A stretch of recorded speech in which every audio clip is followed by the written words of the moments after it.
মানবতা বিরোধী অপরাধের মামলায় মৃত্যুদণ্ডপ্রাপ্ত জামায়াত নেতা এটিএম আজহারুল ইসলামের আপিলের শুনানির জন্য আগামী 6 মে দিন পুনর্নির্ধারণ করেছে আপিল বিভাগ। ওই দিন 7 সদস্যের আপিল বিভাগের পূর্ণাঙ্গ বেঞ্চের কার্যতালিকার 1 নম্বরে থাকবে এই মামলাটি। প্রধান বিচারপতি ডক্টর সৈয়দ রিফাত আহমেদের নেতৃত্বাধীন 4 সদস্যের আপিল বেঞ্চ আজ এদিন ধার্য করেন। রিপোর্টে আরও জানাচ্ছেন হাসান জাবেদ।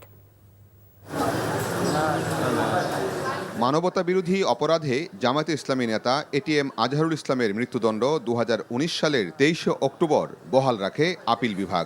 সেই রায়ের বিরুদ্ধে রিভিউ আবেদন করলে আদালত মূল আপিলের উপর শুনানির অনুমতি দেয়। মানবতা বিরোধী অপরাধের এটি প্রথম কোনো মামলা যা রিভিউ থেকে মূল আপিলে যায়। মঙ্গলবার প্রধান বিচারপতির নেতৃত্বাধীন 4 সদস্যের আপিল বেঞ্চে শুনানির জন্য দিন ধার্য ছিল, কিন্তু এই মামলায় এর আগে 5 সদস্যের আপিল বেঞ্চ রায় দিয়েছিল। প্রধান বিচারপতিও পূর্ণাঙ্গ বেঞ্চে মামলাটির শুনানি করতে চান, তাই আগামী 6 মে শুনানির জন্য দিন ধার্য করেন। তখনকার আপিল বিভাগ সিদ্ধান্ত নিয়েছিল যে আন্তর্জাতিক আইনের প্রযোজ্যতার কোনো প্রয়োজন নাই। আমরা এখন এসে বলছি এই যে প্রয়োজন নাই বলেছেন, এটাকে আমরা রিভিউ করতে চাই। এই জন্য প্রধান বিচারপতি সহ আপিল বিভাগ বলছেন এই প্রশ্নের জবাব দেওয়ার জন্য আমাদেরকে পূর্ণাঙ্গ আপিল বিভাগ বসেই এই সিদ্ধান্তটা নিতে হবে।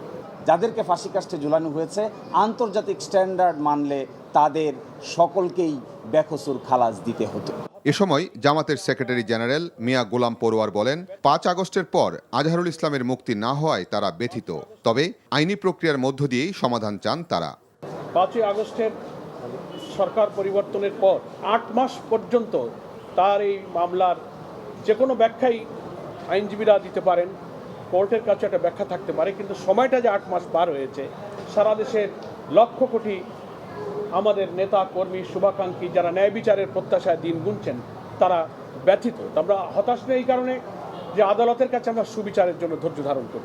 2014 সালের 30 ডিসেম্বর আজহারুল ইসলামকে ফাঁসিতে ঝুলিয়ে মৃত্যুদণ্ডের রায় দেয় আন্তর্জাতিক অপরাধ tribunal. Hasan Jabed, NTV news, Dhaka. Bundle থাকলে প্রতি সেনমানিতে টাকা বাঁচবে। বিকাশ সেনমানি বান্ডেল কিনে জিতুন প্রতি লেনদেনে।